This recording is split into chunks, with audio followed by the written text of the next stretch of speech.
just thought this was a mistake. I thought it was a wrong process, handled wrong. I thought that it was something that was unnecessary within the context of a discussion that many people would like to see happen. But they want to see a discussion, not a fiat.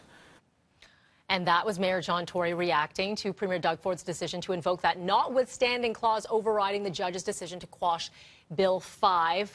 Now, of course, we'll continue to follow this. Joining me now, Honourable Steve Clark, Minister of Municipal Affairs and Housing. You had quite the day yesterday. Let's backtrack a little bit here. The notwithstanding clause, was this your government's only route to take? You know, I think it was. We were certainly disappointed with the judge's decision yesterday. I think most experts that were watching Bill 5 and the court case felt that the bill was going to be upheld, that the province was well within its rights to do what it did, and you know, we took a long time to decide yesterday how to move forward, and invoking Section 33 was the best decision that we could make. There's been a lot of criticism that it is a heavy-handed approach. Is this really needed? Is this NDP leader Andrea Horwath has said it's almost like a revenge plot on City Hall? That's been a lot of the discussion here. What has been the discussion behind closed doors with the Ford government? Well, you know, I think our priority has always been to have a council that works for the people of Toronto, and I think anyone who knows the Premier and who has listened to the Premier knows that, you know, he wants to build transit, he wants to build infrastructure.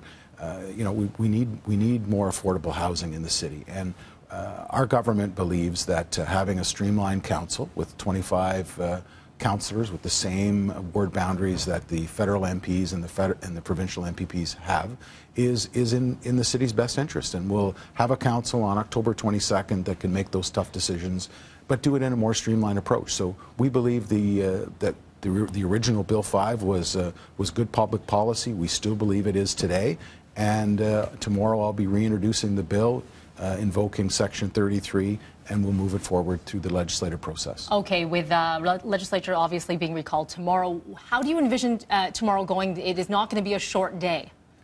Well, it never is a short day at the legislature, but I still believe it's a very important day, and obviously the opposition will have their day. That's our Westminster parliamentary system. We'll have a lot of debate before the bill passes. If it does pass, obviously I don't want to presume the will of the legislature, but the important thing I want listeners to know is that our government really wants to make sure that councils are effective and efficient. And anyone who watched us during that campaign, we had 2.3 million people that voted for our government. We were very clear. We wanted to make government work for the people, that we wanted to have efficient and effective government. We wanted to reduce the size and cost of government. And that's exactly what Bill 5 is doing. Efficient and effective at this time in the game. We're 6 weeks away before heading to the polls. Is that realistic? Well, a provincial election and a federal election are roughly about a month's time. You know, my ministry worked with the city clerk's office to ensure that with Bill 5's passage that we could have an election on October 25th under the 25 ward system. I believe that there is enough time, and that given the fact that I'll have to reintroduce the bill, I still believe there is lots of time to be able to run an election based on that 25 ward system, and I think in the end, I think it'll be a good thing for the citizens of Toronto. Okay, this is not the last we'll be hearing from this. We hope you do join us again, and we can see how the next few weeks are going to go. Appreciate your time. Thanks very much. Thank you so much. And of course, we'll continue to follow this story on City News. Again, legislature being recalled tomorrow, and City Council will be meeting for a special meeting, and that is happening Thursday.